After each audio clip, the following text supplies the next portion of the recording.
വിജയകുമാർ, ഏതായാലും അല്പസമയത്തിനകം തന്നെ ഈ 6 പ്രതികൾക്കുമുള്ള ശിക്ഷ എന്താണ് എന്ന് വിചാരണ കോടതി വിധിക്കാൻ പോകുന്നു. 6 പേർക്കും ഒരുപോലെ കടുത്ത ശിക്ഷ നൽകുമോ കോടതി?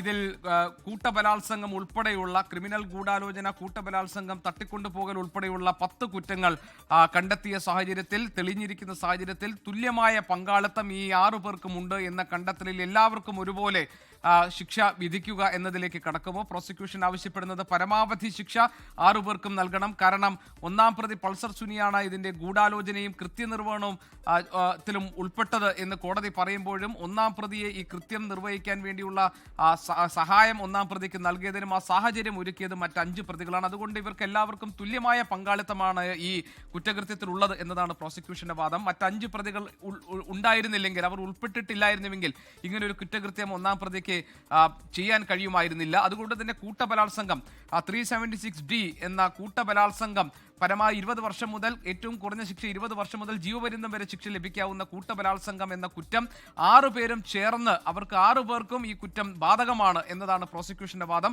അത് അംഗീകരിച്ചുകൊണ്ട് മുഴുവൻ പ്രതികൾക്കും കടുത്ത ശിക്ഷ നൽകുക എന്നതായിരിക്കുമോ കോടതി ചെയ്യാൻ പോകുന്നത്? അതല്ല, ഒന്നാം പ്രതി പൾസർ സുനിയാണ് ഇതിലെ ഗൂഢാലോചകനും അതോടൊപ്പം തന്നെ ഈ കൃത്യം നിർവഹിക്കുകയും ചെയ്തു, അതുകൊണ്ട് പൾസർ സുനിക്ക് പരമാവധി ശിക്ഷയും മറ്റുള്ളവർക്ക് ശിക്ഷയിൽ ഇളവും നൽകുക എന്നതായിരിക്കുമോ വിചാരണ കോടതിയുടെ സമീപനം എന്ന് നമുക്ക് അല്പസമയത്തിനകം അറിയാം. അതോടൊപ്പം തന്നെ മറ്റൊരു പ്രധാനപ്പെട്ട വകുപ്പായിരുന്നു 120B, ക്രിമിനൽ ഗൂഢാലോചന, കോൺസ്പിറസി, ക്രിമിനൽ കോൺസ്പിറസി എന്നത്. ആ കാര്യത്തിൽ എല്ലാ പ്രതികൾക്കും, ഇതിലെ 6 പ്രതികൾക്കും തുല്യമായ പങ്കാളിത്തമുണ്ട് എന്നതാണ് പ്രോസിക്യൂഷന്റെ വാദം. കാരണം ഇത് ആസൂത്രണം ചെയ്യുന്നതിലും ഇതിൽ ഗൂഢാലോചനയുടെ ഭാഗമാകുന്നതിനും ഈ കൃത്യം നിർവഹണത്തിന് വേണ്ടിയുള്ള എല്ലാ തയ്യാറെടുപ്പുകളിലും ഈ 6 പേരും ഒരുമിച്ചായിരുന്നു. അതുകൊണ്ട് തന്നെ ഇത് ഒന്നിച്ച് നടത്തിയ ഒരു കുറ്റകൃത്യം എന്ന നിലയിൽ പരിഗണിക്കേണ്ടതാണ് എന്നതാണ് പ്രോസിക്യൂഷന്റെ ഇക്കാര്യത്തിലുള്ള നിലപാട്. അത് കോടതി എത്രത്തോളം അത് അംഗീകരിച്ചിട്ടുണ്ട് എന്നത് ശിക്ഷാവിധി പുറത്തു വരുമ്പോൾ നമുക്ക് വ്യക്തമാകും. അതോടൊപ്പം തന്നെ 8ാം പ്രതി ദിലീപ് ഉൾപ്പെടെ 4 പേർ കുറ്റവിമുക്തരാക്കപ്പെട്ട ഡിസംബർ 8-ന് പുറത്തു വന്ന വിധിയിൽ അവർ കുറ്റവിമുക്തരാക്കപ്പെട്ടതിന്റെ കാരണങ്ങൾ, അതിന്റെ നിയമപരമായ സാഹചര്യം എന്തായിരുന്നു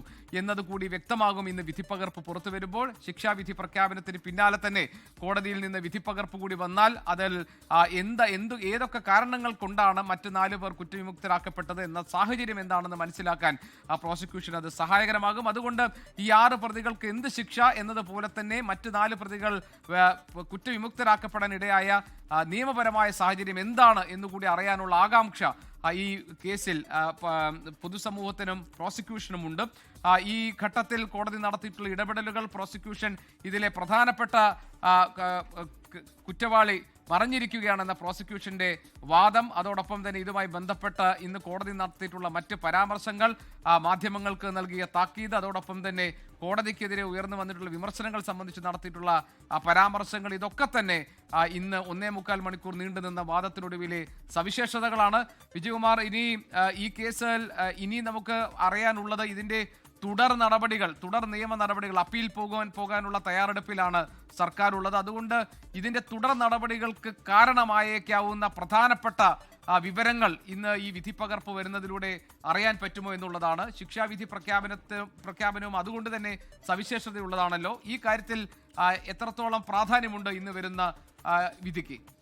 ഉറപ്പായും പ്രോസിക്യൂഷൻ മേൽക്കോടതിയെ സമീപിക്കും എന്ന് അറിയിച്ചിട്ടുണ്ട്. പ്രോസിക്യൂഷൻ അതിലൊരു നയപരമായ തീരുമാനം ഇതിനോടകം എടുത്തിട്ടുണ്ട്. ഇതിലെ ഗൂഢാലോചന കേസിലെ മുഖ്യപ്രതിയെ കുറ്റവിമുക്തനാക്കിയതിൽ മേൽക്കോടതിയിൽ അപ്പീൽ നൽകാൻ വിചാരണ കോടതി ഉത്തരവ് കിട്ടിയാൽ ഉടൻ അതിന്റെ നടപടികളിലേക്ക് കടക്കാൻ കോടതി പ്രോസിക്യൂഷൻ തീരുമാനിച്ചിട്ടുണ്ട്. നിയമമന്ത്രി പി രാജീവ് ഇക്കാര്യം വ്യക്തമാക്കുകയും ചെയ്തു. പിറ്റേന്ന് മുഖ്യമന്ത്രി പിണറായി വിജയൻ അത് വിധിന്യായം പരിശോധിച്ച തീരുമാനമെന്ന് പറഞ്ഞെങ്കിലും തത്വത്തിൽ നയപരമായൊരു തീരുമാനം, അത്തരം ഒരു രാഷ്ട്രീയ, ഒരു പൊളിറ്റിക്കൽ ഡിസിഷൻ അവരെടുത്തിട്ടുണ്ട് എന്ന് തന്നെയാണ് നമ്മൾ മനസ്സിലാക്കുന്നത്. അതുകൊണ്ട് വിചാരണ കോടതിയിൽ ഈ ജഡ്ജ്മെന്റ് വന്നതിന് തൊട്ടു പിന്നാലെ അത്തരം നടപടികളിലേക്ക് പ്രോസിക്യൂഷൻ കടക്കും. പ്രതിഭാഗം ഇപ്പോൾ ശിക്ഷിക്കപ്പെടുന്ന പ്രതികളിൽ ചിലരും മേൽക്കോടതിയെ സമീപിക്കും എന്ന് അവരും അറിയിച്ചിട്ടുണ്ട്. അപ്പോൾ നിയമപരമായ ഇതിന്റെ പോരാട്ടം അത് പരമോന്നത കോടതി വരെ തുടരും എന്നതിൽ ഈ ഘട്ടത്തിൽ തർക്കം വേണ്ട. അത് സുപ്രീം കോടതിയിലായിരിക്കാം ഒരു പക്ഷേ അന്തിമ തീർപ്പ് ഇതിൽ കൽപ്പിക്കപ്പെടുക. നേരത്തെ ഈ കേസിൽ ദിലീപിനെ കുറ്റവിമുക്തനാക്കിയതിന് പിന്നാലെ